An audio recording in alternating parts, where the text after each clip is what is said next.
الكورونيك كوف والازمه والحاجات دي كلها. ففي حاجات بقى ريليتد وممكن تكونش ازمه وكوف موجود وله سبب تاني. هنشوف دلوقتي في الحالات اللي هستعرضها هم كيسز مش كيس واحده. ده male patient 36 years old teacher presented since 1 month of acute onset of dry irritant cough and occasional chest wheeze. لف كتير، خد علاج، ما فيش ريسبونس. التشيست اكس راي البرين دي فيها سسبشن لحاجه؟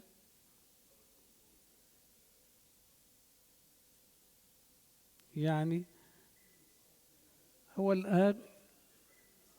في حاجه في الميديستاين.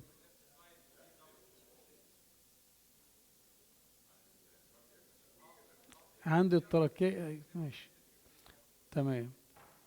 طب كنا عشان نوصل نعمل ايه؟ هنعمل سي تي ولا فايبر اوبتيك او الاثنين زي ما هنرجع لهم عشان الوقت. طيب لما اتعمل السي تي سكان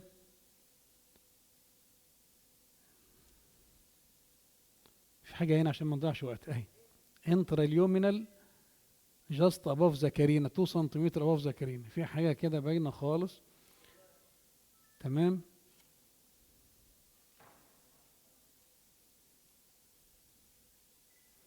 ودي اهميه ان انت برضو كتشيست سبيشاليست لازم انت اللي تقرا السي تي وما تعتمدش على التقرير زي ما نشوف في الحاله اللي بعد كده. ايفن الراديولوجيست يديك التقرير بتاع السي تي يقول لك نورمال وهي مش طبعا دخلنا بالمنظار. انا ما بريش اجيب فيديو عشان الوقت، جايب من صور بس. لقينا الماس دي لوبيوليتد بدانكيوليتد، عديت منها دخلنا تحت كله فري. خدنا رجعنا تاني خدنا منها بايوبسي وبعتناها المعمل، اتحللت، طلعوا لنا بتوع المعمل اسم جديد كده، الاراوند سيل تيومر فور اميونوفينوتايبنج. عملنا الاول دورنا على الليتريتشر ايه هو الراوند سيل تيومر اللي يطلع في التراكيه. فقالوا ده نوع من الديسموبلاستيك راوند سيل سمول سيل تيومر was first described by in 1989 by Gerald and Rossi who described distinct type of small round cell blue cell tumor with predilection اصلا في السيرس ممبرين يعني ما يطلعش في الميكوز. والمالجنانت small round cell tumors are characterized by small round relatively undifferentiated cells. They generally include Ewing sarcoma, peripheral neuroectodermal tumor، ويمكن هو ده اللي خلاه طلع هنا، والسبب هو ممكن يكون كان على peripheral neuroectodermal tumors، rhabdomyosarcoma، synovial sarcoma، non-Hodgkin lymphoma، retinoblastoma، neuroblastoma، hepatoblastoma and nephroblastoma or Wilms tumor. بعتنا في الفترة ديت الاميونوفينوتايبنج جت النتيجة نيجاتيف، وان الحالة دي compatible with small cell lung cancer. فبدأنا نعمل لها طبعا ايه بيت سكان قبل ما نفكر في العلاج، يعني عشان العلاج هيختلف. فاتعمل بيت سكان طلع ان في رغم ان مفيش اي كلينيكال مانيفستيشنز عنده ابتيك في الليفت فيمر، يبقى في سكندز في الليفت فيمر. اصبح لو فكرنا في السيرجي والاوبريشن وكانوا بتوع الجراحين فرحين يعني فرحانين ان ممكن نعمل لو هي كارسينويد ولا كده هنعمل ريسكشن وانت تو اند انستوز وبيعملوها ويعملوا يربطوا الشين في الشيست وول لمده اسبوعين وبقى عمليه ناجحه جدا. لكن طبعا اول ما جيت وجدت قال لك خلاص كده ده العيان اعمل له موداليتيز ثانيه بقى دي بالكنج للتيومر، وبما انه موجود في التراكيه والتراكيه طبعا هي مش محتاجه ستينت لكن محتاج انك دي بالكنج على ما ياخد العلاج. عملنا له العيان الكتروسيرجيكال سنير،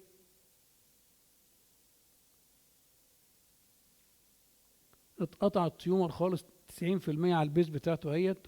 طبعا التيومر اول ما بتقطعه وانت بدل ما شغال بسنير بيروح ساقط تحت، فاول ما سقط نزل في الليفت من برونكس، دخلنا بالفورسبس اهو سحبناه وتحلل اكد التحليل بتاعه الاميونوفينوتايبنج ان ده سمول سيل لان كانسر. طيب دي كانت حاله اللي هي اتقال لنا هي العيان بقى له شهرين بيتعالج على انه ازمه وكل شكواه دراي كوف وهويزي تشيست. والبلين اكس راي لو بصينا وخدناها كده لايتلي كانت ممكن تعدي، لكن السي تي هو اللي شكك ان في حاجه انك تدقق قوي في السي تي، وكانت باينه بسيطه خالص. طيب الحاله الثانيه ديت، ده طفل عمره 6 سنين. من هنا بقى ده اللي خلاني عملت الحاله، يعني من نجا حمادي. العيان ده الهيستوري بتاعه من شهر، الام متعلمه بتقول الواد نزل يلعب مع اولاد عمه ورجع عمال يكح، مفيش اي هيستوري لاي حاجه خالص، ولا ازمه ولا ابر ريسبيراتوري تراكت انفكشن ولا عنده اي حاجه. كح في نجا حمادي، راحت لحد من الزملاء بتوع اطفال، مش المهم روشته في 2 في 3 معاه حوالي، كان جايب معاه حوالي 6 روشتات. فحد من قرايبه قال لها ايه، ما الواد بيعمل لي كح وتعبان، لا هاتيه في حد عندنا اعرفه، انا بعالج ولادي عنده، قريبهم من هنا برضه شغال في بنها.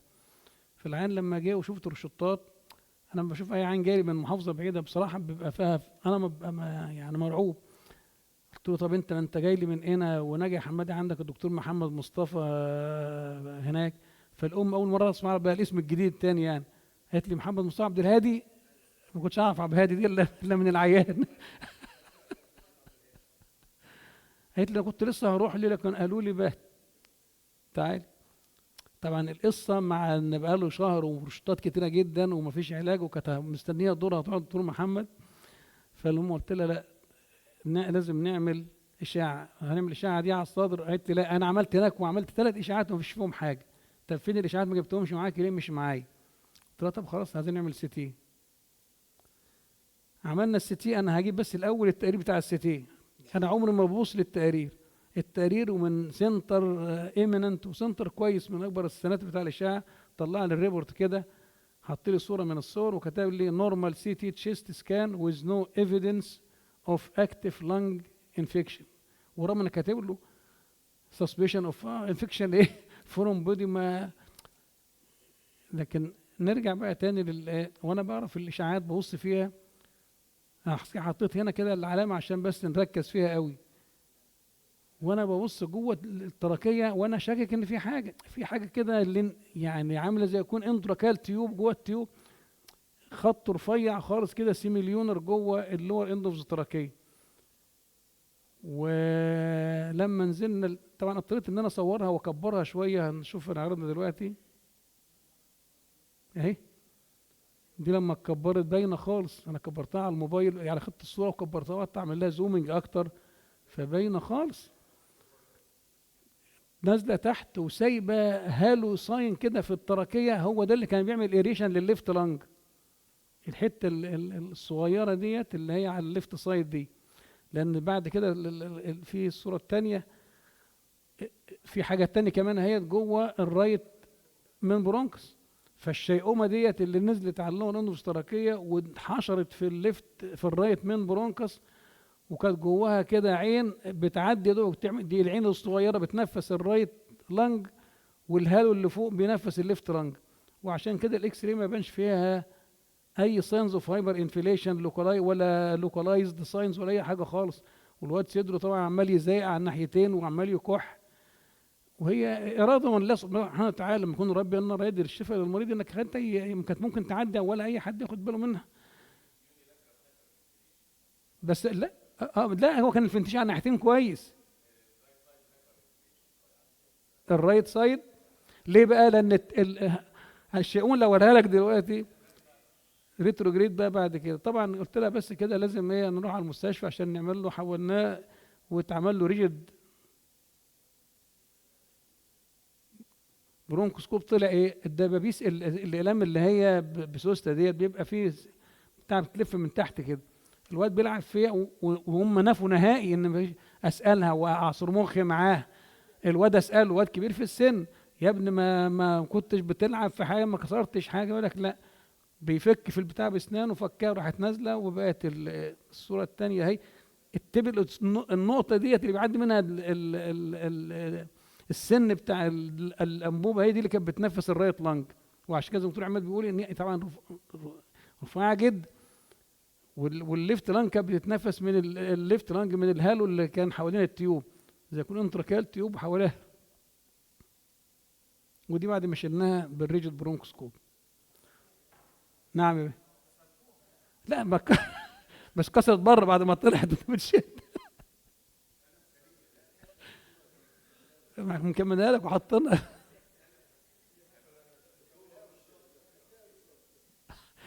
الحالة الثالثة ديتد بقى يعني سنس 1981 في بداية النيابة. شوف قد ايه برضه الهيستوري مهم، وما يعني يعني دونت نجلكت اي هيستوري بتقوله. الطفل ده عمره 2 سنين من فيصل، بتقول كان بيلعب في 3 جنيه، 3 جنيه حطوهم في بقه، شرق تف ال2 جنيه والجنيه بلعه، جريت بيه على الاستقبال القصر العيني، قالت لهم الواد بلع جنيه. فطبعا فردوا رقبته وراحوا مصورين التشيست والابدومن فري، كشوا فيها، روح يدور ما لقوش حاجه طبعا، ما هو جايب فين، هو جاي عامل كده، فصور التشيست والابدومن والطفل لسه عمره 2 سنين. فالمهم كشفوا فيها وقتها وقالوا له الواد ايه، كان وقتها عمره 1.5 ولا 1 سنة و8 شهور، شوفوا الجنيه ضاع فين، الواد سليم ما عندوش حاجه. كتبوا له علاج ومشوه. فضيت الكحه موجوده، اسبوع 2 3 لف على الاساتذه كتير. المهم انتهى بيه المطاف، راح الله يرحمه استاذنا الدكتور سيد سالم، فشافه ما كانش لسه عامل اشاعات، ده كله برضه ما فيش، ما هو بقى خلاص الهيستوري الواد ما وبطلت تجيب الام، بطلت تجيب سيره الجنيه بقى تاني خلاص. فالاستاذ بعته بالليل، وكان في نظام متبع وقتها في الثمانينات، يعني ما كانش بنعمل البرين اكسيري كده على طول، اللي كان حاله هايلي سسبكتد كان في جهاز التور 37 في الاوضه اللي جوه اوضه المناظير، وانا كنت ماتش في الليله ديت. فطبعا خدت العيان وانا واخده بقى في اوضه السكرين، موقفه امه ماسكاه بحرك السكرين كده، لقيت حاجه مدوره السكرين اول، حطيت ايدي من ورا السكرين اشوف الواد لابس عود ولا حاجه، ما لقيتش حاجه. المهم رحت بقى طفيت، قلت لها الواد ده شرق في حاجه، قالت لي لا، ومصره بقى بالخوف اللي قبل كده. قلت لها الواد ده في حاجه هنا في قالت لي ده زمان، الكلام ده من 5 شهور والدكاتره كشفوا فيا وانا بطلت اجيب السيره. ورحت طالع بيه على اسم الاشاعه، صورت الفيلم وقلت روح تاني رقبته بقى عشان تطلع الصوره كده، والبليه الصغير فرحان بقى ان قدام الاستاذ الصبحيه بقى راس كبيره. فصبحت الصبحيه ما كانش يفهم بولاد، طلعت الساعه 9 كان يوم الخميس، الاستاذ وصل، دخلت هو على المكتب، يا فندم الواد اللي بعته بالليل انا عملت له الفلوروسكوبي، شكيت في كذا وعملت اشعه، هي لقيتها دي. راح رافع سماعه التليفون، اتصل باستاذنا الله يرحمه محمد فتحي الاشقر، استاذ جراحه صدر وقلب. قال له يا محمد في حاله كذا كذا، قال له طلعوه دلوقتي. كان كام ده يوم الخميس، والكونفرنس بتتعمل اسم الصدر وجراحه الصدر يوم الخميس. طلعت له اسم 24. قال لي راجل، قلت له راح جايب بطانيه بتاع ملايه ولفينا ولا انستيزيا ولا حاجه خالص، كتفت دراعته بتاع ومسكته، وراح هو باللارنجوسكوب دخل. احنا داخلين برضه على انه هيشوفوا فين، لقينا القرش ده واقف فين بقى، في الفارنكس، بين السوبر كونستريكتور والفير كونستريكتور ماسل اوف ذا فارنكس والكده، فعمل كومبريشن على التراكيه على اللارنكس، واللبن بيشرب وبياكل وبيعدي من حواليه، لكن امبيرمنت للسكريشنز، وبالتالي الواد تدعو عمال ايه يزيق ويكح. راح شده الاستاذ بالكروكوديل فورسيبس واداهوله طبعا. ودي كانت الدروس عامل، ما هو الواد عامل استرايدر والصوت انسبيراتوري واكسبيراتوري بقاله 6 شهور. مش فاكر بقى.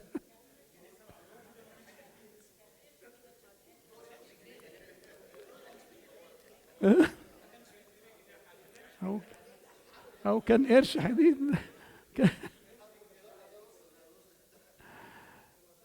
ملخص عشان الوقت، انا معايا 3 دقايق. طيب ان شورت، يبقى الحاجات اللي بتعمل نون هويزي تشيست، نون ازماتيك، تعمل كحه وصدر وزاء ومش ازماتيك، يا اما يكون اكيوت، يا اما يكون برونكايتس، اكيوت برونكايتس او برونكيولايتس، او لارينجو تراكيه برونكايتس، اللي هو الكوروب شفناها كتير الفتره اللي فاتت، الريسبيراتوري سنسيتي الفيروس كان مال الدنيا، واطفال كتيره جدا وكبار ايفن كنا بنشوف يجي له الدور وبعدها عمال يكح ويزيق.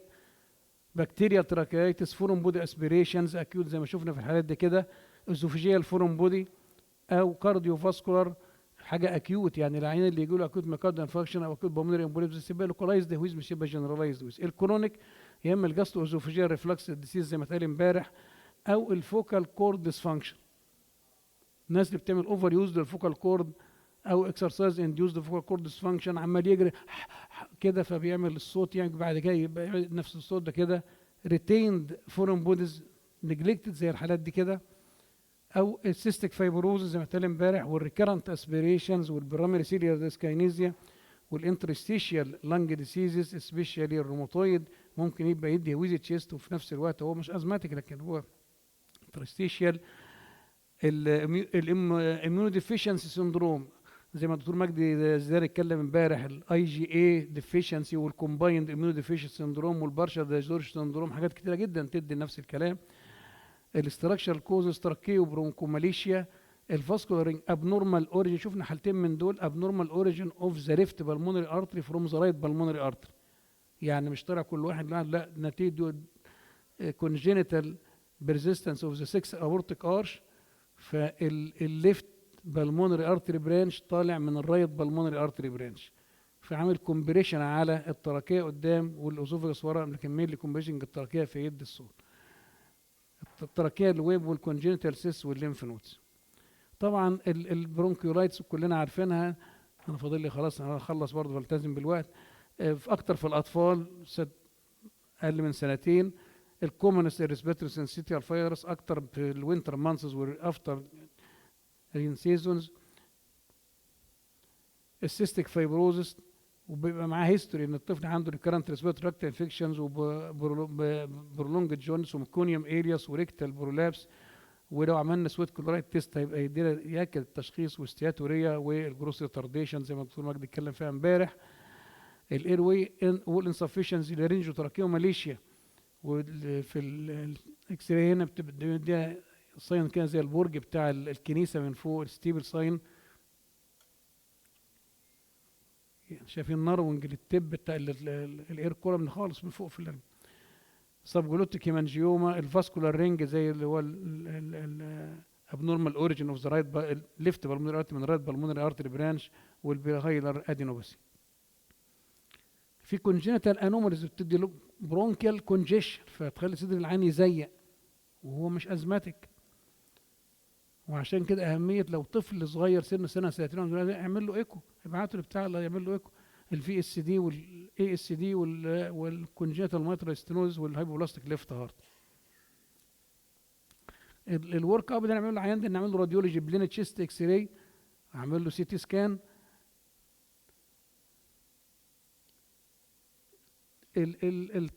من ضمن الحاجات برضو التراكيوزوفيجيال الفيستولا دي شغل من حاله كنا عملناها واحنا برضو في القصر العيني، كان في ميل بيشنت وعملنا لها بقى كنا بنخاف ندي الباريوم، بندي حاجه اسمها الهايتراست اللي كنا بنعمل له البرونكوجرام.